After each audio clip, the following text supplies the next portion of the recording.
So you won't believe this one. Apparently, there is a semi-large contingent behind the scenes of people, and I bet you anything they're car salespeople, who believe that it is the customer's fault. It is our fault for their bad behavior.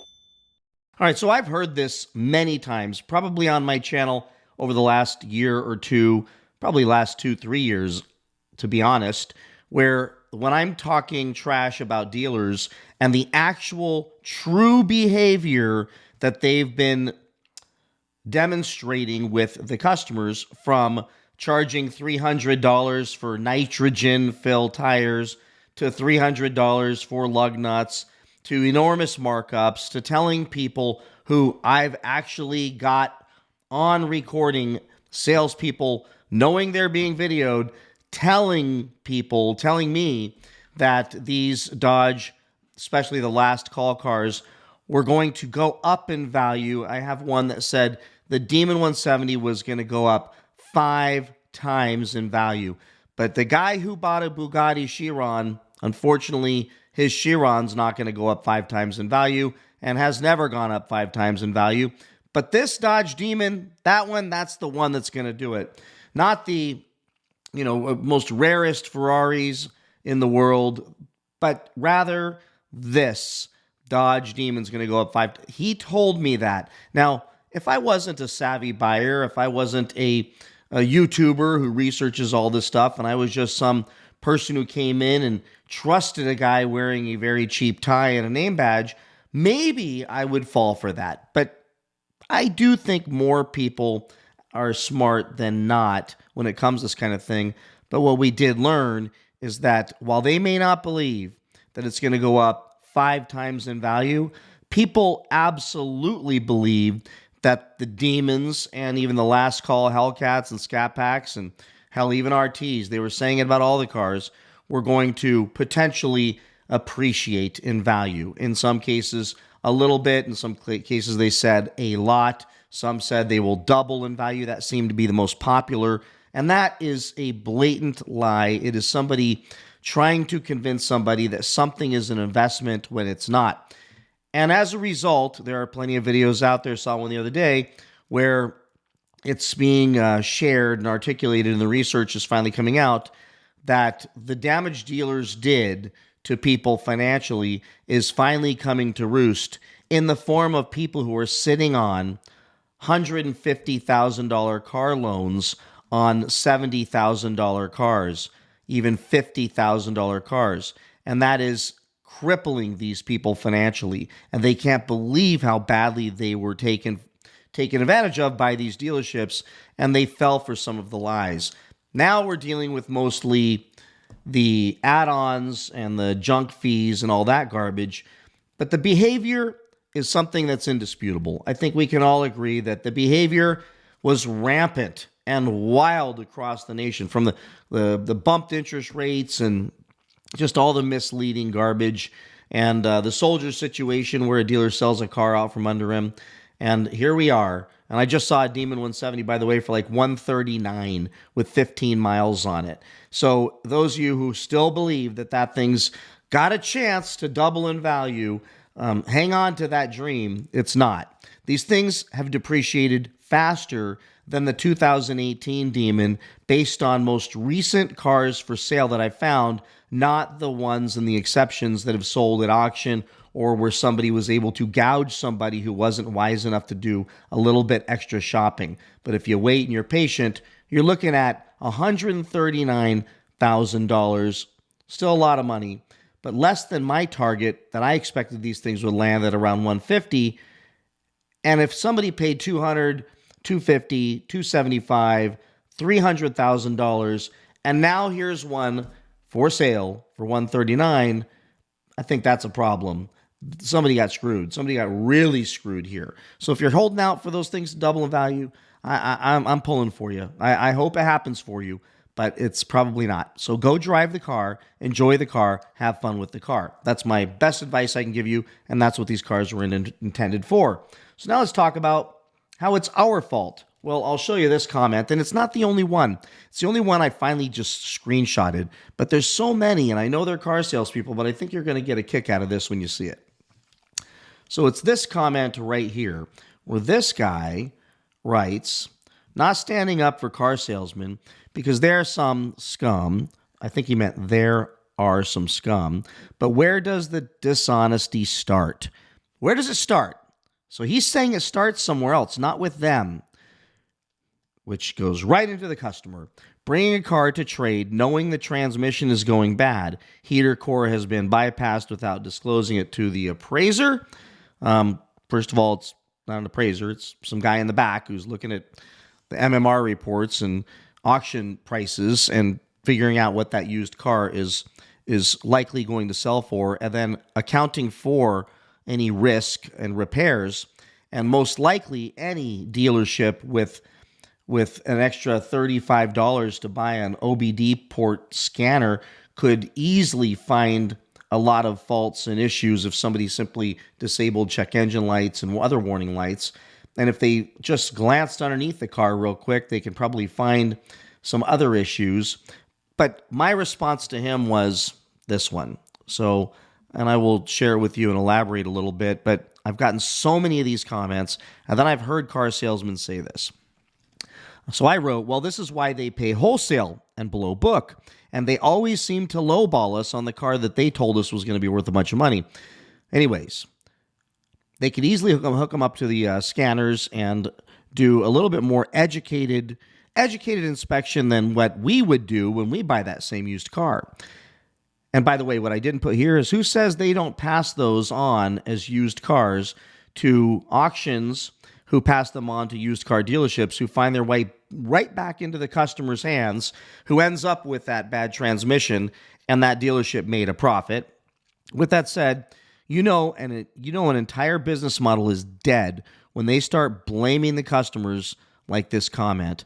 I know you mean well, but these businesses made millions and billions in profits, and nearly 100% of the time the customer loses and has to accept the reality of instant depreciation.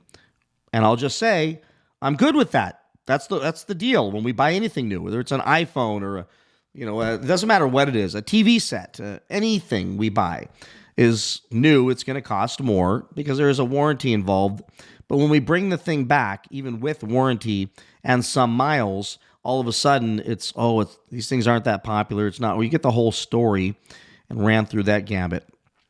Then we bring the same car back to trade. To trade in that they told us was a great buy, they lowball us on the trade. Sure, once in a while they get a bad trans or engine and lose, but that's the exception. We lose 100% of the time and just accept it. It's how businesses ran. My issue is how much they ratcheted markups, add-ons, margining interest rates, only to bitch about the periodic client who sells them a bad trans at a huge wholesale discounted price. Blaming the customers is a clear sign that the model needs to be incinerated. And I mean the business model of car sales. The second a business decides that the customer is the reason they do horrible things to us, then that industry is dead. If there is a barometer, a measurement to know when a business model is toast, it's when they decide that the customer made them do it. The customer has done them so wrong that they had to retaliate with even worse behavior and do customers wrong on a massive, massive level to the hundreds of thousands of customers at a time. And that's what happened. And that explains why the behavior that they've been demonstrating over the years, which is behind the scenes, when we're not in there getting the free flat or coffee that's been on the pot for 6 hours, yet they're smiling the whole time and acting grateful as they hand us the keys as we drive away. When they're not giving us the fake face, the second we walk out of those dealerships, my suspicion is that they are talking trash about us. Who would like to, by a show of hands in the audience, and we'll go ahead and use the like button if you agree with this, that they resent us. They hate the customers, and that's why they do what they do to us. Now, is there an exception out there of good dealerships who actually love their customers, that are owned by folks who actually still believe in the good old-fashioned customer focus and business ethic? Yes, I think there are. But sadly, the bad ones have far overshadowed the good ones. And I believe we're in a place at this point to where they are, and they're in my comments, and it's very often, I'm going to start just saving every single one, when they tell us that it's our fault that they did all the horrible things to us. And it's our fault that they continue to do the horrible things to us. Now, let me explain the psychological aspect of this from a layman's point of view. When someone does something like what they've been doing to us for a very long time, no matter who you are as a human being, unless you're just the most depraved, narcissistic human being, there's got to be some level of, I can't believe I just did that to those people. And you got to be living with yourself in the middle of the night while you're staring at the ceiling before you go to sleep and realize, yeah, I don't know that what I'm doing is right. And then over time, the way the human brain seems to accept these things is to justify the behavior. And here's what they're doing. It appears that they've taken every time they've been burned by a customer, which is very rare, I would say, but every time they've been burned by a customer's trade or something, or somebody finally got them, they resented it so much, but they embraced that moment to use that as justification to keep doing and ratchet up what they've been doing to us for so long. That's why they're so bold when they put stickers on the car, like in one of my last few videos, I don't know, a month ago, where I showed you I walked into a dealership and literally looked at the add-on sticker and looked at the lug nut fee that they were charging, walked back to the parts department and said, how much are locking lug nuts? Because they're $300 on the window sticker. And he said like $70, $80 in the same dealership. And then I walked back to the service department. They said they'd put them on for free. Or nitro fill, when they fill the tires up with nitrogen. And they tell us that, well, it's because, the labor and everything involved. And it's going to be $400 to put nitrogen in those tires. And then I call, which I've done, call the same exact dealership service department, ask them how much to put nitrogen in my tires, let all the other air out and put nitrogen in. How much would it cost? And they say $7 per tire times 4, do the math. It's ridiculous that they would get $400 for that. But they justify it. They sleep well at night by saying, it's your fault, customer. You made us do it by giving us a trade that needed work, that they paid well below market and gave them a margin on that car to be able to afford to do repairs. And if they can't afford to, then what they do, and it doesn't make sense, then you know what they do?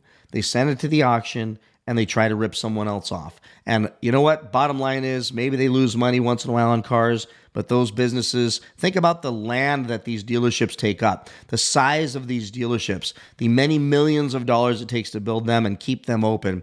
Apparently, the business model works. Yet all of us, we don't generally get the opportunity to steal cars for below market and wholesale. So we end up paying, even if we get a discount, a fee that 2 seconds after we drive off that lot, the car is worth very often 5 figures less than what we paid for it.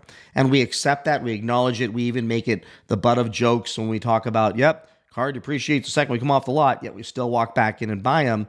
And when we pay way more or we get ripped off with add-ons and all the other junk, it just makes the situation way worse as we leave the lot. The car salesman and the general managers start high-fiving and laughing about what idiots we are and look forward to doing it to the next person. And then come onto my YouTube page and blame us for them having to do that to us. So let me know what you think about that below. This is why I think that industry and that model is dead. See you in the next one. Bye-bye.